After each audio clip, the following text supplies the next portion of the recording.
So when I was 10 years old, I went to hockey camp in Toronto. Pretty sweet. And it was with a company or a camp called Hockey Ministries International. And so it was a camp based off of hockey and Christianity and relationship with God and how you kind of put those two things together because they're not usually together. And anyways, so it was a week-long camp, and we stayed in dorms. And so we had like a camp counselor who would live with us, and he was an old guy. His name was Norval Galt, and he'd live with us, and he'd do Bible studies every day. And at the end of the week, he told us that he would write us letters a few times a year, every year until we were 21. And so I was like, okay, I don't really know if I believe that. That seems kind of far-fetched. That's 11 years away. And sure enough, a couple times a year, every year, until I turned 21, I'd receive a letter from him.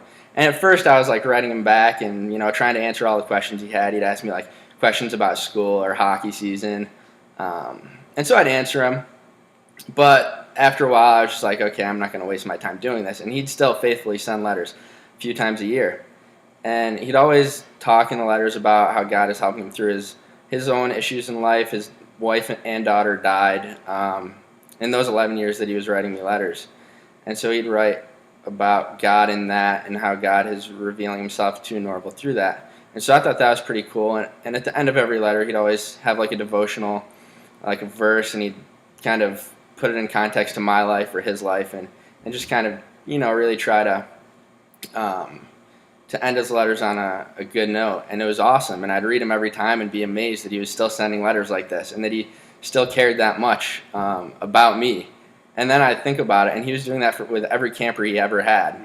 And so that's upwards 40, 50, 60 campers that he ever had. I know the year I was at camp, there were about 10 of us in his group. And so he did that for years. And so by the time 6 years passed, that's 60 guys. And so just that he cares that much and loves God that much that he will kind of pour God's love onto us in that way was incredible.